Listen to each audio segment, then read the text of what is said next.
салом мефирстам ба ҳамаён азизоне ки ҳамин лаҳзаҳо ба мо пайвастанд ва боз дар шурӯъ як рӯзи нав омода ҳастанд ки чанд дақиқашонро ба шунидани хабарҳои тоза бибахшанд. Шалои Гулхоҷа ҳастам дар рӯзи шанбе дар рӯбарӯи шумо ва бо сипос ба якояки шумо аз он ки моро ҳар субҳ ҳамроҳӣ мекунед ва ман дар чанд дақиқаи дигар барои шумо талош мекунам тозатарин хабарҳои Тоҷикистону ҷаҳонро бигӯям.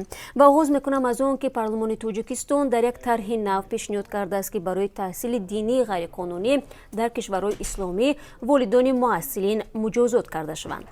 این طرح برای بررسی با حکومت تاجیکستان فرستاده شده است. یک منبع در مجلس نمایندگان روز 7 دکبر به رادیو آزادی گفت به احتمال زیاد این مجازات از جریمه عبارت خواهد بود. مقامات میگویند در حال حاضر تقریبا 300 دانشجوی تاجیک به تحصیل غیر قانونی دینی در خارج مشغولند.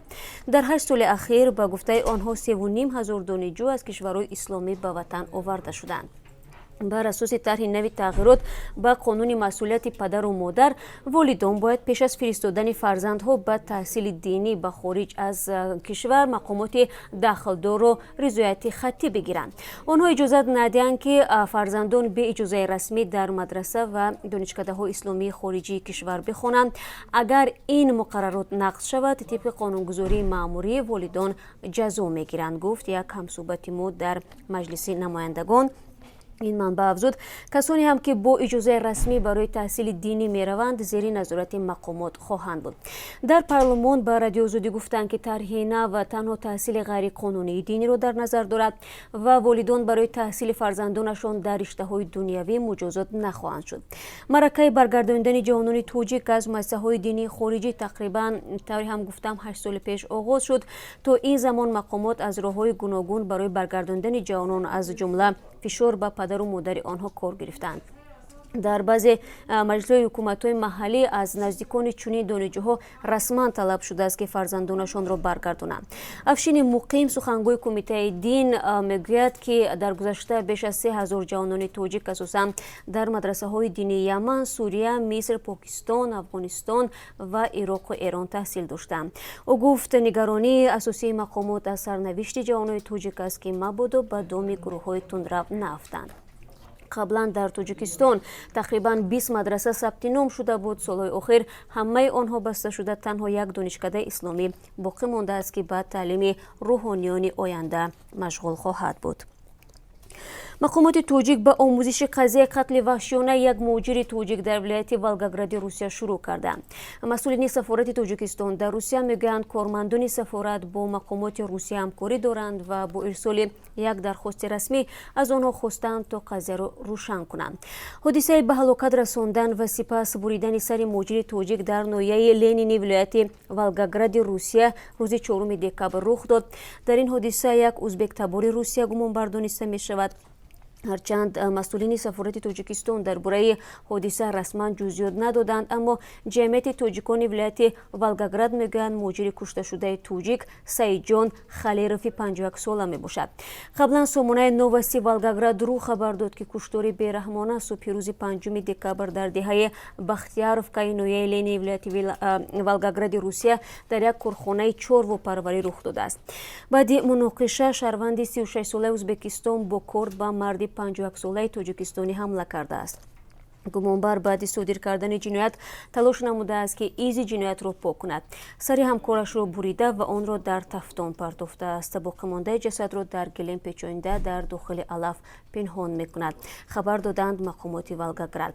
بعد صادر کردن این جنایت زاده ازبکستان حادثه را به یک همکار دیگرش نقل کرد و او در نوبت خود کارفرما را از حادثه مذکور آگاه نمود. حزب دموکرات تاجیکستان میگوید که مجازات دادگاهی رهبر این حزب در ولایت سوخت فرمایشی بوده عبدالجبار یولدوشف به خاطر عضو کمیسیون اصلاحات ساختار وزارت کارهای داخلی بودنش به 1.5 سال زندان شرطی محکوم شده است. جناب یولدوشف را در سر زدن ساختار در حوله همسایه‌اش در دهه یووه در ماه اپریل ایدار کردند، در حالی که خود او این اتهام را به اساس مینامد. حکم دادگاه ناحیه باباجان غفور روز 4 دکبر صادر شد و بر اساس این حکم رئیس حزب دموکرات در ولایت سوخت در ساختاری که به همسایه‌اش 80,000 سومانی ضرر وارد کرده است گناهکار دانسته شد. عبدالجبار یولداشف با حکم دادگاه راضی نیست و آن را دارای انگیزه‌های سیاسی می‌نامد. او نیت دارد هفته آینده از بالای این حکم به دادگاه کاساتسیونی شکایت کند. عبدالجبار یولداشف رهبر بخش حزب دموکرات تاجیکستان و یکی از بنیانگذاران این حزب سیاسی است. در نوبت خود سعید جعفر عثمانزاده رهبر حزب دموکرات تاجیکستان و عضو مجلس نمایندگان در صحبت با رادیو آزادی گفت که چند مرتبه از مقامات تفتیشاتی ولایت سوخت خواهش کرده است که به این قضیه رسیدگی عادلانه صورت بگیرد. اما با گفته وی مقامات هر دفعه وعده میدادند و در نهایت حکم بی‌عدالتانه صادر کرده است. عثمانزاده و یولداشف باور دارند که حکم دادگاه انگیزه‌های سیاسی دارد و این با گفته آنها پاسخ مقامات به انتقادهای او از کار پلیس است. یولداشف میگوید که در کار کمیسیون اصلاحات ساختاری وزارت کارهای داخلی بارها به مبارزه واقعی ضد فساد، راه‌اندازی اصلاحات واقعی در این نظام دعوت کرده باعث عصبانیت برخی مقامات شده است. حکم دادگاه در صورتی به اجرا در آمدنش دوام 1.5 سال او را از حق سفر و بیرون رفتن از کشور تطبیق برنامه‌های حزبیش محدود می‌کند و خودش نیز داغ سودی می‌گیرد. در پس منظر اعتراضهای سراسری معروف به جمع‌زردها در فرانسه، طلبه‌های صنف‌های بالایی و معلمان لیسئی‌ها نیز دست به تظاهرات زدند. با نوشته خبرگزاری فرانس پرس روز 6 دکبر اعتراض 280 مکتب را فرا گرفت که طلبه‌ها و معلمانشان از اصلاحات معارف و جمله شدید شدن قبول به دانشگاه‌ها ناراضی هستند. در چند شهر فرانسه در بین پلیس و اعتراضگران زد و خورد صورت گرفت. نواری از لیسه سنت اگزوپیوری واقع در کناره‌های پاریس که در آن ده‌ها طلبه بعد بازداشت از طرف پلیس در صحن مکتب به زانو نشستند، خشم کاربران شبکه‌های اجتماعی و مخالفین سیاسی را به بار آورد. از عملکرد پلیس بعضی نمایندگان حزب حاکم به پیش نیز ناراحت شدند. وزیر معارف ژان میشل بلانکر نوار را تکان دهنده نامید، اما همزمان گفت بازداشت بعد زد و خورد با پلیس صورت گرفت که در آن نه فقط طلبه‌های لیسه اشتراک کردند. در جریان بی‌ترتیبی‌ها 146 نفر بازداشت و 2 ماشین آتش زده شد. نشریه لموند گفت که قریب همه بازداشت شده‌ها نابالغان بودند. انتظار می‌رود روز شنبه جمع‌زردها دوباره به کوچه‌های پاریس برآیند. آنها لغو مالیات مواد سوخت را که حکومت اخیراً انجام داد گذشته کافی نمی‌شمارند. چین از کانادا رهایی مدیر مالی شرکت هواوی را طلب کرد که در زمینه گویا نقض تحریم‌های آمریکا علیه ایران بازداشت شد و در راستای استرداد به آمریکا قرار دارد. درباره بازداشت او نشریه لاپرس روز 5 دکبر خبر داد. بعضی کارشناسان پیشگویی می‌کنند که بازداشت مدیر مالی هواوی احتمال تشنج بین واشنگتن و پکین را که به این هم در زمینه‌های تجارتی اختلاف دارند بیشتر می‌کند.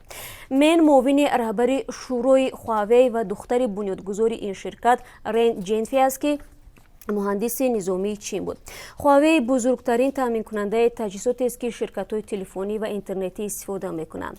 ماه نوامبر The Wall Street Journal خبر داد که آمریکا از کشورهای شریکش خواسته است هنگام بنیاد شبکه‌های موبیلی نسل نو از خریداری تجهیزات هواوی دست بکشند. مذاکرات با آلمان، ایتالیا و ژاپن جریان دارد. به نظر آمریکا پکین می‌تواند با استفاده از تجهیزات شرکت‌های چینی معلومات مهم تجارتی و نظامی را جمع‌آوری کند. قبلا آمریکا شرکت هواوی را به رویخط سیاه تامین کنندگان تجهیزات برای ساختارهای دولتی وارد کرده بود. برمیگردیم به خبرهای تاجیکستان. وزارت امور داخلی تاجیکستان خبر میدهد که پدر و پسر در دوشنبه به افباشی متهم میشوند. بنا به اطلاع منبع آنها شام 5 دکبر در یکی از کوچه‌های پایتخت 2 جوان را با کارد مجروح کردند. هنگام گذراندن چاره‌بینی‌های اپراتیو جستجویی مرد 54 ساله ساکن پایتخت همچون گمانبر در صادر نمودن جنایت افباشی دستگیر کرده شد. بازداشت شده همراه پسرش جوان 20 ساله ساکن همین شهر از حیثیت افباشی ترتیبات جمعیتی را ویران نموده با 2 نفر پسران 17 ساله ساکنان پایتخت جنگ و جنجال میکنند و با کردی در دستشان بوده این نابالغان را زخمی کردند. در نتیجه جبردیدگان جراحت جسمانی برداشته در بیمارخانه بستری گردیدند. تفتیش حادثه مذکور دوام دارد و کارمندان ملیسا پسر مرد بازداشت شده را جستجو دارند. و ژورنالیست حامی حقوق و فعال سازمان‌های جمعیتی سال در تاجیکستان معین شدند. اداره حقوق انسان و ریایه قانونیت روز 7 دکبر در دوشنبه جایزه بهترین ها را در این سه سمت به صاحبانشان سپرید. بهترین حمایتگر حقوق سال رانو کریم و انتخاب شد. نمایندگی دفتر آزادی‌های شهروندی در خوجند در بخش سازمان‌های جمعیتی برای فعالیت پرثمرش در سمت حمایت حقوق انسان صاحب جایزه گردید. اداره حقوق انسان و ریایه قانونیت امسال جایزه ژورنالیست سال را به گلنار امیرشاهی و رهبری نشریه ویچورکا تقدیم کرد. این ژورنالیست جایزه را برای فعالیت‌های شهروندی و حمایت حقوق زنان و کودکان به دست آورد. خوب ببینندگان عزیز، این چند خبری بود که من خواستم در این صبح بر وقت به سهم شما برسونم و امیدوارم که شما همین گونه برنامه‌های رادیو آزادی رو پیگیری میکنید و خبرها رو از رادیو آزادی میفهمید. تشکر برای همراهی و روز خوب داشته باشید. تا دیدار نوبتی، خدا نگهدار.